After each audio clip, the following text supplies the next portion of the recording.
Petit conseil pour vous les hommes. Alors vu que vous aimez bien regarder des vidéos de meufs, et ben là c'est pour vous. Suivez bien. Apprenez à laisser passer énormément de choses avec votre partenaire. Je m'explique. Lorsque vous voyez que votre femme vous prend la tête ou quoi que ce soit, des fois on le fait pas exprès. Des fois c'est... Je sais pas, c'est comme ça, c'est inné, c'est à l'intérieur de nous. Des fois on sait pas pourquoi, mais nous-mêmes on sait pas pourquoi, mais on a besoin de se décharger sur vous. Et on sait pas pourquoi sur le moment, mais au fond on sait pourquoi. On a plusieurs changements hormonaux, la fatigue, il y a plein de choses qui rentrent en jeu, les grossesses, etc., etc. Donc les hommes, soyez compréhensifs. Et quand vous voyez que votre femme commence à vous prendre la tête, il y a des choses où est-ce que ça n'en vaut pas la peine d'aller au combat. Vraiment, pensez à votre paix et pensez aussi à la paix de votre femme. Parce qu'elle, elle va rien lâcher. Dites-vous que dans tous les cas, même si vous n'êtes pas d'accord avec elle, elle ne va rien lâcher. Donc autant faire profil bas et se dire ok, je laisse passer parce qu'elle doit pas être bien, etc., etc. Et vous allez voir de elle-même, elle va revenir directement dans son état normal.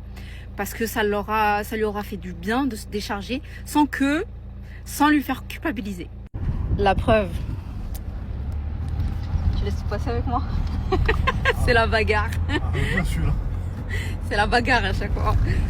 Bref, lui-même il sait, il laisse tout passer. Parce que sinon c'est trop de problèmes. Je fais rarement ce genre de vidéo, mais je vais être cash, je vais parler santé mentale et plus précisément du trouble borderline. On entend toujours les mêmes clichés, trop intense, toxique, ingérable, instable, comme si c'était un problème de caractère, alors que nous on n'a clairement pas choisi d'avoir ça en fait. De tout ressentir trop fort, nous on choisit pas. C'est pas compliqué, c'est vivre avec des émotions trop intenses, c'est passer du je t'aime à je me sens abandonné en quelques secondes, c'est un cerveau qui déclenche l'alarme danger même quand il n'y a pas de danger. Puis il y a la peur de l'abandon, c'est s'accrocher trop fort ou fuir avant même qu'on te laisse, parce que tu as peur qu'on te laisse. Voilà. Et ça te ronge, ça te détruit de l'intérieur. Puis il y a l'auto-sabotage, tu détruis ce qui compte pour toi avant que ça te soit enlevé. Voilà, bêtement. On teste les gens, on les pousse à bout, on voit s'ils nous aiment vraiment, on vraiment les pousse à bout juste pour voir s'ils nous aiment et parce qu'on a peur qu'ils nous abandonnent. Et puis bingo, quand ils partent, ça confirme ce qu'on craignait en fait, tout simplement. Et c'est un cercle vicieux. Puis il y a les pensées sombres qui reviennent sans prévenir, qui te demandent pas ton accord pour venir d'ailleurs. Elles viennent, elles font tout pour que tu te retires la vie, n'importe comment. Mais voilà, elles viennent, puis elles partent, puis elles viennent, puis elles partent. Parfois sans raison particulière. Donc il y a les passages à l'acte, les rechutes, les scars, tout ça, et après les regrets. Ou pas d'ailleurs, c'est propre à chacun. Et c'est pas faire du cinéma, c'est pas manipuler les gens, c'est nous on souffre pour de vrai, c'est un vrai trouble. Ça nous fait du mal à nous aussi. Faut pas croire, parce que peut-être que ça fait du mal aux autres, à nos proches, mais nous aussi on en souffre de ça. On se sent vide, puis submergé, puis revide. C'est chiant en fait. Donc ok, peut-être que c'est dur à vivre pour nos proches, mais sachez que nous aussi on en souffre. Voilà ce que c'est le trouble borderline. Voilà, c'est les montagnes russes en fait. Donc voilà, on n'est pas trop, on est juste des personnes qui ressentent tout à vif. Et ça c'est compliqué. Voilà, c'est tout. J'avais juste ça à dire. Ce serait mentir de dire que j'ai pas envie de revenir vers mon ex, mais je sais pourquoi j'ai ces pensées-là. Et du coup, je vous les partage parce que peut-être que vous n'avez pas eu le déclic. Mais en gros, personnellement, donc c'était une relation qui était vraiment toxique. Et je sais que j'ai l'envie de retourner vers lui, tout simplement pour un peu arranger la chose. Les ricains, ils appellent ça le trauma bond, mais en gros, ce serait un peu pour transformer les mauvais moments en bons. Et en fait, c'est juste, tu retournes vers la personne qui t'a trauma pour rendre les moments qui ont été compliqués beaux. Mais le truc, c'est que il y aura toujours du ressentiment qui sera présent parce que la personne, elle vous a fait ce qu'elle vous a fait. Et je pense que ça pourra jamais marcher parce que il y aura forcément des moments compliqués dans la relation. Et à chaque fois, le ressentiment, il va survenir de nouveau parce que le corps, il n'oublie pas. Le crâne, il n'oublie pas ce qui s'est passé. Et donc, ça pourra jamais marcher, en fait. Donc, voilà, c'est juste compliqué d'accepter qu'on a pu vous faire du mal comme ça.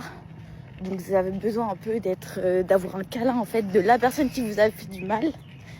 Mais c'est fait en fait. Être avec un homme qui n'a aucune intelligence émotionnelle, je crois que c'est l'un des pires combats qu'on puisse mener, mais gros. Vraiment, être avec un homme qui n'arrive pas à comprendre tes ressentis, et pire que ça, même, il les nie. Ça veut dire que tu lui dis, ouais, moi, t'as vu, je trouve que tu me donnes pas assez d'attention. Voilà, tu lui dis un truc qui est factuel, en fait. Il est là, il te dit, ouais, mais non, regarde tout ce que je fais, ceci, cela, mais vas-y, c'est toi, t'es folle et tout, c'est toi. Je vous jure, c'est le pire du pire. Parce qu'en fait, ce mec-là, à chaque fois, t'es obligé de lui dire un truc, à chaque fois, il va nier ton ressenti. Et en fait, tu peux rien lui dire. Parce que dès que tu vas lui dire quelque chose, il se braque. En fait, il le prend comme une attaque. Mais non, en fait, je suis juste en train de te dire ce que moi, je ressens. Ouais, mais là, par exemple, on va s'embrouiller pour un truc. Mais moi, je te dis que là, ce que tu m'as dit à ce moment-là, ça m'a fait de la peine. Ouais, mais non, mais toi aussi, mais ceci, mais cela. T'as pas de conversation possible avec ces gens-là. Et vous savez pourquoi vous n'avez pas de conversation? Parce qu'en fait, c'est des gens qui ne se remettent pas en question. Voilà. Ils sont là, ils font que de nier tes ressentis parce qu'en fait, ils s'en foutent de ce que tu ressens. Tu vois, ils cherchent pas à comprendre. Alors qu'un mec qui est émotionnellement, mais vraiment, genre, il a une intelligence émotionnelle, il va essayer de comprendre pourquoi. Et il va dire, vas-y, viens, ok, d'accord, bah vas-y, je vais essayer d'être plus comme ci, d'être plus comme ça. Un mec, et ça, c'est un homme, en fait. Voilà, c'est tout, en fait. Ça, c'est un homme. Parce qu'un homme, ça a une intelligence émotionnelle. Un gamin, ça n'a pas d'intelligence émotionnelle. En fait, c'est tout ça. Après que j'ai calmé ma colère, j'ai fait un vocal pour annoncer à mon mari qu'on divorce. Bon, puisqu'il n'était pas là, il était avec sa maîtresse. Et devinez quoi? Eh bien, je retombe de nouveau dans la manipulation, parce que jusqu'à là, ma psy m'a pas encore expliqué que j'étais en couple avec un pervers narcissique. Du coup, c'était reparti pour un tour de manège émotionnel.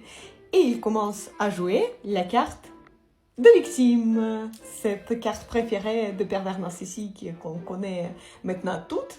Mais à l'époque, je ne comprenais pas encore cette technique et du coup, je suis tombée dans les panneaux. Mon ex, il espérait sortir tout blanc de cette histoire, comme un héros. Et du coup, il commence un spectacle d'un seul acteur. Les effets spéciaux, les larmes, caméra, action. Je vois, Anastasia, que ta décision est définitive. T'es une femme forte et incroyable. Je découvre une énorme maturité chez toi. Merci pour tout. Je respecte ton choix. J'espère que tu vas trouver un homme bien. J'espère que tu vas trouver un mec riche. J'espère aussi qu'on va rester amis parce que tu sais, c'était quand même la personne la plus importante dans ma vie. Cet amour incroyable qu'on a vécu. Si c'est pas ça l'amour, qu'est-ce que c'est l'amour? Un vrai poète. Enfin, les filles, vous connaissez tout ce discours parce qu'ils ont tous le même script. Du coup, on commence à mettre tout en place pour le divorce. Et il me dit « Ah, j'ai foiré le mariage, mais je vais réussir le divorce. T'inquiète pas, je vais tout gérer. Je vais gérer la vente de l'appartement. Tu peux compter sur moi. Même si tu veux, après la vente de l'appartement, je peux gérer même ton argent. Si tu veux, je vais t'aider ou investir. Et même si tu as besoin que je t'aide pour faire les travaux dans ton nouveau appartement, franchement, tu peux compter sur moi. » Et là, entre les deux, il me pose les questions assez surprenantes. Il me dit « Ah, j'espère que tu vas quand même pas me demander une prestation compensatoire, Nastiouche ?» Nastiouche, c'est mon petit prénom, un nom définitif, diminutif de Anastasia. « J'espère que tu vas pas me demander une prestation compensatoire, Nastiouche ?» Et moi, j'étais sur le cul un peu de cette question. J'étais en mode, nous voyons comment ça, après tout ce qu'on a vécu, bien sûr que non. Tu sais, la meuf, elle est toujours dans le déni. Hein. Mais cette question m'a laissé quand même perplexe. Je me suis dit, c'est bizarre quand même, si tout se finit en bon terme, pourquoi elle me pose cette question? Bizarre. Si vous pensez que vous pouvez parler à deux personnes en même temps, jouer sur plusieurs tableaux et pas vous faire cramer, je vais vous montrer que c'est pas possible. En plus, faut sachez que les deux mecs à qui je parlais, ils habitent pas dans ma région et eux-mêmes, ils habitent pas dans la même région. Il y en a un qui habite à 700 km de chez moi et un autre qui habite à 400 km de chez moi. Rentrons dans le vif du sujet. J'avais une préférence pour un des deux. Donc j'avais une préférence pour celui qui habitait à 700 bandes de chez moi. Donc faut savoir qu'il habite dans une région où moi j'ai habité toute mon enfance. J'avais mes habitudes là-bas. Il voulait venir me voir dans ma région, sauf que je sais pas, je me sentais gênée et tout de le faire venir. Je sais pas, je me sentais pas à l'aise avec cette idée. Moi, ce que j'ai fait, c'est que je lui ai dit, tu sais quoi, vas-y, je le monte, comme ça, moi, je vais voir ma meilleure amie. Je décide de prendre mon train et en amont, je parle avec l'autre personne qui habite à 400 km de chez moi et je crois que la distance entre les deux, elle est de 200-300 km. Il n'y a aucune possibilité pour que je me fasse cramer. Hein, on est d'accord. J'étais dans le train, je parlais avec le mec qui habite à 400 km de chez moi. Moi, je vais les appeler A et B. Celui qui habite à 700 km que je vais voir, il s'appelle A. Et l'autre, il s'appelle B. D'accord? Celui que je ne suis pas censée voir. Pendant que je suis dans le train, bah, je parle avec Monsieur B. Celui que je ne vais pas voir, quoi. Et il me dit, oui, tu vas faire quoi ce week-end? Je lui raconte des carabistouilles. Je lui dis que je vais voir ma meilleure amie. Logique, parce que je veux pas lui dire que je vais voir un mec, quoi. Du coup, il m'a dit, et nous, c'est quand qu'on se voit et tout. Je lui dis, bah, je sais pas, faudra qu'on prévoie ça. Et j'arrive à destination, je vois ma meilleure amie. Je capte le monsieur A. Je dirais pas que c'était le date de ma vie, au contraire. Mais bon, ça, c'est une autre story. En fait, on n'avait pas forcément de feeling. Le feeling était mid. Là, le moment où je dois repartir, du coup, c'était le lendemain, parce que je suis restée 2 jours. Et du coup, il m'amène quand même à la gare. Sachant qu'à côté de la gare, il y a un centre commercial. Donc, on se gare dans le centre commercial et on va passer un peu de temps au centre commercial parce que bah, il reste du temps avant mon train. Au moment où on se gare dans le centre commercial, on voit 2-3 mecs qui nous regardent, en fait, qui regardent dans notre direction. Et en fait, moi, j'ai l'impression qu'ils regardent bizarre, ils regardent la voiture. Donc, je me dis, ah ouais, bizarre et tout. Et je lui fais la réflexion en mode, ouais, j'ai l'impression qu'ils regardent chelou. Il me dit, ouais, un peu, mais bon, vas-y, calcule pas, tu vois. On sort de la voiture et les mecs, genre, on avance vers le centre co et ils fixent encore la voiture. Je dis, mais regarde, et tout trop bizarre, ils fixent vraiment ta voiture. Il me dit, t'inquiète et tout, va rien se passer, calcule pas. Je calcule pas. J'arrive dans le centre commercial. Les gars, je reçois un message. Vous vous rappelez Monsieur B? Je reçois un message de Monsieur B qui me dit, t'es là-bas, je viens de te voir, t'es habillé en kaki, je suis sûre que c'est toi. Et là, je me dis, comment ça, mon ref? Et j'ai dit, mais comment ça? Je dis, tu m'as vu? Il me dit, je viens de te voir, tu viens de sortir d'un classe A blanc. Je dis, t'étais où? Il me dit, j'étais la voiture à côté de toi. Et la voiture à côté de moi, c'était une Tesla. J'ai dit, t'étais dans la Tesla?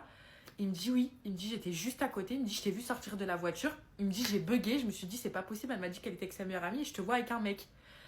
Et je me dis, j'ai honte, j'ai extrêmement honte. Il me dit, mais t'étais avec un mec, genre, t'es pas avec ta meilleure amie. Et j'ai dit, non, mais j'ai vu ma meilleure amie et tout, sauf que bah, c'est mon pote, il m'a ramené parce que ma pote, elle a pas de voiture. En vrai, j'ai pas menti, j'ai juste pas dit quelque chose. J'ai juste oublié de dire cette chose. Voilà.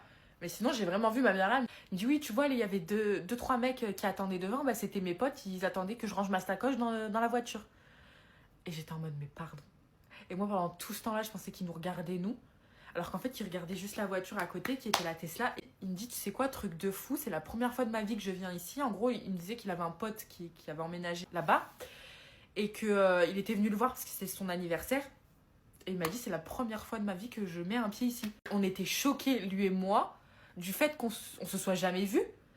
C'est la première fois qu'on se voit dans un endroit où on n'est pas censé se retrouver. Enfin, moi, je ne l'ai pas vu, mais lui, il m'a vu. Et j'étais en mode, mais hasard de dingue là-dessus. Hasard de dingue. Notez la probabilité pour qu'un mec qui habite à 300 km du lieu où je me rends pour aller voir un autre mec soit là au même moment, au même endroit. Tout ça pour dire, n'espérez pas que vous pouvez faire vos petits mensonges en toute impunité. Non, parce que vous allez être découverts. Voilà, bisous. Vous savez, Cooper, on peut perdre beaucoup d'argent en courant après une femme, mais on ne perdra jamais une femme en courant après l'argent.